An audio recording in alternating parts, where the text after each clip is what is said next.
whether you catch this real time, I doubt it, or later on. Thanks for pressing play on another Pay Me No Mind sports and entertainment video live stream. My name is Wood. Quick note: the latest HBO's The Shop, the LeBron James and Maverick Carter show. It features Kevin. This episode's guests are Naomi Osaka, former #1 tennis player and I think 2-time Grand Slam winner. Naomi Osaka, Kevin Love, Wanda Sykes, comedian and actress Wanda Sykes, who was pretty hilarious, honestly, and just had a good appearance on the show. I'm trying to think if there was someone else on there, or if it was just those three. I don't remember another person talking or saying a whole lot. And then, of course, it's Mav and the other guy, Paul Gonzalez or something, a former, I don't know if he's Nike or Roc Nation executive or something. But the one thing that came to note was just, I was interested in catching the show because, all the stuff that Naomi's been going through lately and the strange turn in her career, and with her being ousted at the U.S. Open in like the second or third round and walking away with, I don't know when I'm going to play tennis again, was the last thing that I heard. So I wanted to hear what she had to say. And in comparison, Sha'Carri Richardson was supposed to be on the I Am Athlete podcast with Brandon Marshall and Fred Taylor and Channing Crowder and them, and she reneged on it. She bailed on him, and I thought that was good for her. I don't think that would have been a good format for her and what they wanted to discuss with the with the Prefontaine results. But here with Naomi, I thought this was a pretty good setting for her, and I just came away from it like she's a very, I don't want to say fragile in the wrong, she's very sensitive. And she seems to be very shy. She's very caring, and I don't know, man. She's gonna have to find a way to, because she made a comment about she wanted to be rich, but she wanted to be unknown. And Wanda Sykes hilariously was like, "Well, maybe you should be playing scratch-offs then." One of the best lines from the show. But the other thing that she said that really stuck with me was, and this was out there on some articles and whatnot, but she said she will tweet something and then she'll delete the app from her phone. Like, she doesn't want to be on Twitter. And Kevin Love said something. He said his thoughts about Twitter. He's a guy that's been heavily criticized for a lot of different reasons and has been public with it, has shared his struggles with mental health and everything. So it was just a pretty interesting episode. How could I forget? What's his name was on there? Jadakiss from the Locks, coming off of the verses with Dipset. He was on there and said some pretty good stuff as well. So I would suggest to check that out. What I wanted to get to with the cycling update, they had the one group, the more advanced group that I told you I started riding with on Wednesday night. A more competitive, more stronger level of riders and truer cycling enthusiast guys. This was the final ride for them, and I wanted to see if I could get that 20 average mile per hour, hit that threshold or that milestone. And then also I wanted to speak on the last video. I told you I had new bike day, and I bought this Canyon Ultimate CF SL 8.0 disc die 2 bike, and just wanted to tell you some things that I confirmed about the purchase and my feelings about the purchase at this stage. So the ride last night, it's called PECo. It's some company around here that used to be named, I think they still might be in business, but these cyclists used to gather in this parking lot and ride this route, and that's where PECo comes from. meet at PECo and do the ride. So anyway, like I said, it's like 5 minutes from my house, and you know, this was the last ride of the year, and it's the strongest group of riders that I ride with. So like I said, I was gonna take a shot at hitting this 20 miles per hour for you know, the duration of the ride. It's 26.1 miles, I think, is the distance.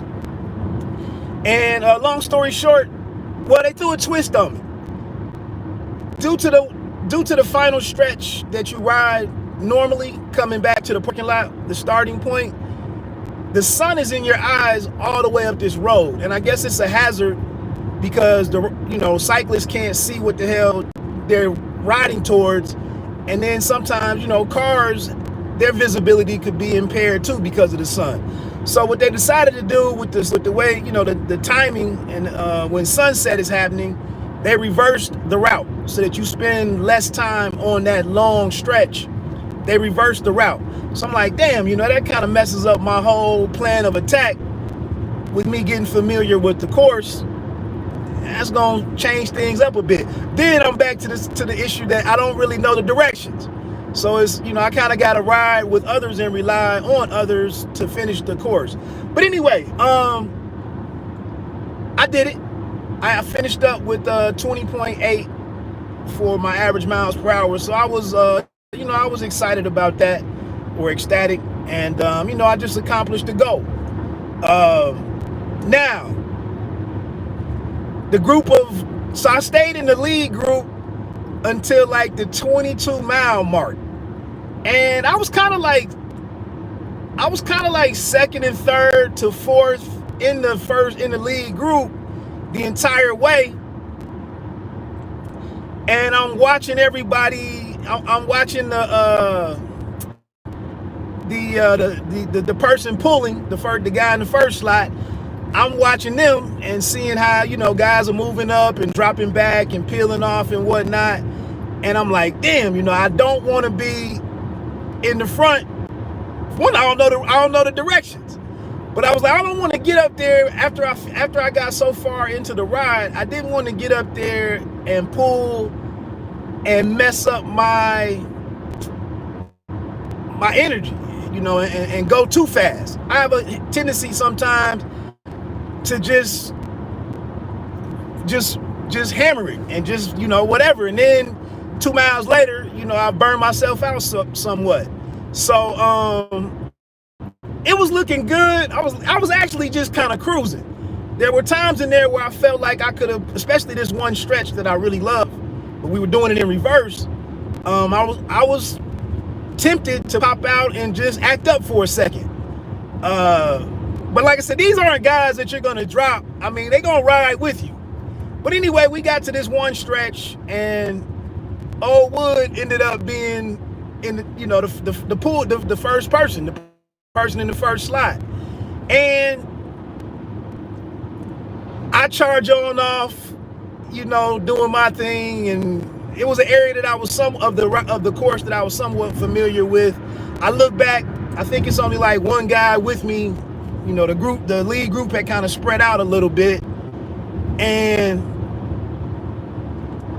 I just, you know, and so then we get to this stop sign, a two-way stop, you know, with cars coming and whatnot. And then we get to, like I said, we get to like mile 22 or 26, and I just hit a wall. I mean, I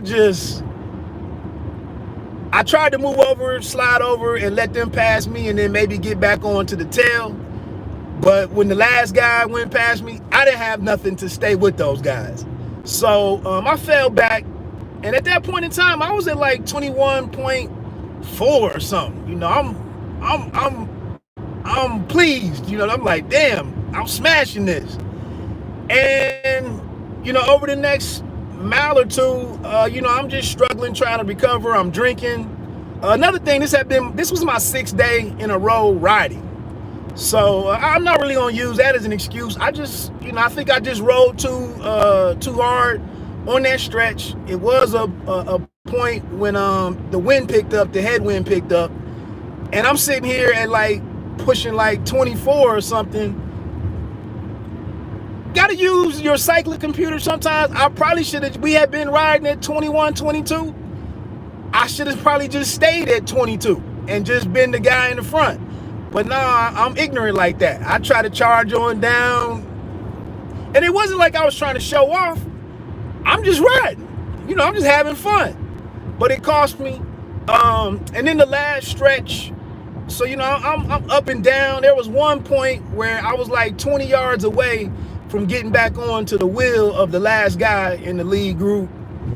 And I just couldn't get up there. And I was like, damn, if I could just get to them, life would be so much easier the rest of the last 2.5 miles or whatever. I couldn't go get them. And so anyway, the last stretch that you know, it's like a mile, it's like a less than a mile to the finish. And you know, I kind of see that I'm gonna hold on to this 20 point something for my average miles per hour, but it's this long incline of maybe 2 or 3%. And I can see the lead group's headlights up in front of me, and I know they're struggling because it looks like they've stopped as a group. I'm thinking somebody might have had a flat tire or something. Like, why are they still on this damn hill? But then when I get to that hill, I'm in the same situation where it looks like I'm just creeping up this thing. And it's killing my average mile per hour. I think I dropped down to the small chain ring, and I'm just like, man, I'm just gonna spin this thing out. It's a little stretch once you get to the top of that road to get on the final stretch. It's maybe, I don't know, 1/3 of a mile or whatever, but I was like, I'll get back in the big chain ring and probably get back up to 20, 21 miles per hour to finish it out. And, you know, mission accomplished. Whatever, you had a good ride, you ran out of gas, and, you know, whatever, you still crushed it. So it was fun. Like I said, they threw a little wrench in my plans with putting it in reverse. There was another false flat area that killed me last week. I wanted another crack at it to see how I was gonna ride that. Maybe it was a good thing that I didn't have to go up that. But like I said, man, it was great to get out to this group and take a further step with my cycling and push myself, challenge myself, and have some fun. So that's that. The other thing that I was gonna say, the second thing with the Canyon, you know, I saw some videos on YouTube about Canyon being the Ultimate being considered one of the best climbing bikes out. And some of the people and some of the commenters on the video made the astute observation of, what are you comparing this to? What other bikes did you ride? What real analysis did you do to make this claim?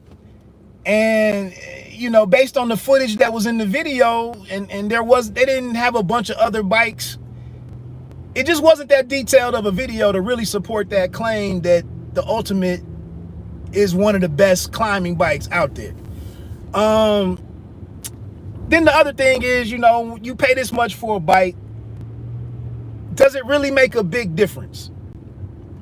So anyway, what I last night confirmed the speed thing. You know, there was a major improvement in speed, average speed, and so on and so forth. The bike obviously handles better. The disc brakes are a plus for me. But the other night,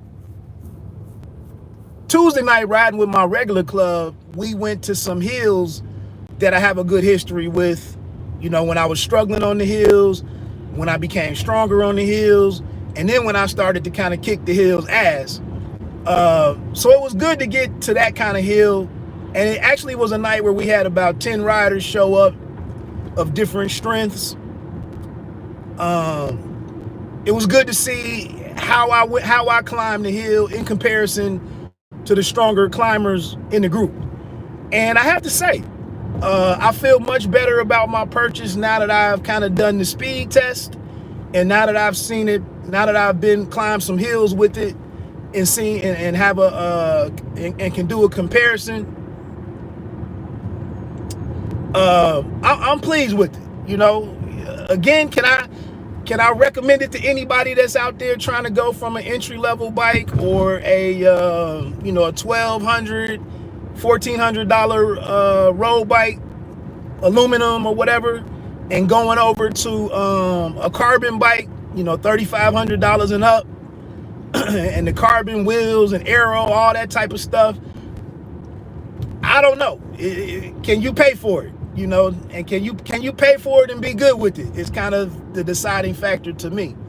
I did happen to pick up my Domani AL2 last night. I had to move it in my garage. The thing feels like a tank. I was like, damn, it's a world of difference in picking it up and just picking up my Ultimate.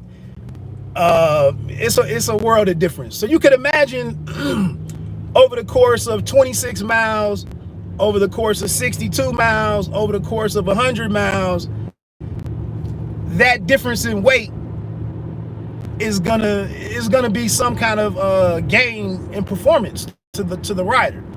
But at the same time, my fitness level has improved greatly. I've dropped a lot of body weight myself. So what is really driving the improvement? I'm also learning a lot about managing a ride, and kind of defining my style as a rider and whatnot. So, and then it's kind of, what energy do you ride with? How aggressive are you? Do you accept the challenge? Do you hate being pushed? Do you want to let guys beat you? Do you want to beat guys? Do you want to embarrass others? It's a lot of factors at play. But all in all, like I said, with climbing, the hills that I climbed the other day, and that's the thing,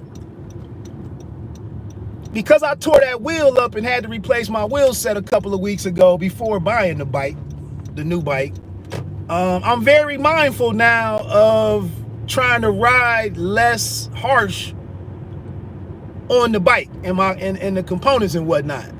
And then I'm on these carbon wheels now at my body weight, and it's just in the back of my mind, like, man, don't tear this shit up. This stuff is expensive to replace. So anyway, I ended up being like the first guy up the hills that we rode the other night, and one of the guys that was riding, he beat me up the first two hills, or we were neck and neck up the first two hills. And then I finished the last time, I was the first person up the hill. And he's an excellent climber. And this is a guy like that weighs probably 155, 150 pounds. But I did not get up out of the saddle very much, if at all. I just sat there and worked the gearing. I kept my effort level up and was pushing it, but tried to stay very smooth and just climb the hill. I was impressed. I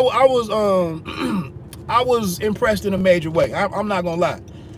That difference between the Domani and the Ultimate, for just that result alone, I felt like my money was it confirmed that I think my money was well spent.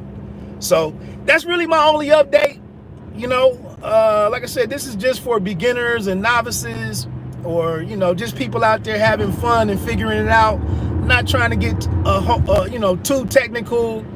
Hopefully other people, I know in the last year or two, with COVID and whatnot, bike sales skyrocketed. A lot of new people out there riding, a lot of different types of riders, a lot of different types of goals with cycling. I hope people are having fun, and maybe some people are like me and found something new that was kind of life-changing, and helping you accomplish different fitness goals, and maybe putting you in different circles, being on Strava, meeting different guys and different riders in general, being invited out to different events and whatnot. And it's just been a great world to to interact with. I'm sure there's some assholes out there, I'm sure they're gonna be there. I think I've met one or two of them already, but that's such a small and the one thing is, the better shape you get in, It really doesn't matter if somebody is an asshole or not. Like if they can't outride you or can't drop you or can't keep up with you, then you kind of control the situation. So that's that. Anyway, let me get on out of here. Enjoy your next spin. Enjoy. I don't know where you are in the country, what's going on with the season change, but you know, get in, you know, finish the season strong. You know, I'm kind of nervous with moving indoors. What's my plans? I don't know what I'm doing in that area right now. But you know, I'll cross that bridge when I get to it. Let me get on out of here. Have a great day. Like I said, you don't have to be great to start, but you have to start to be great. Peace.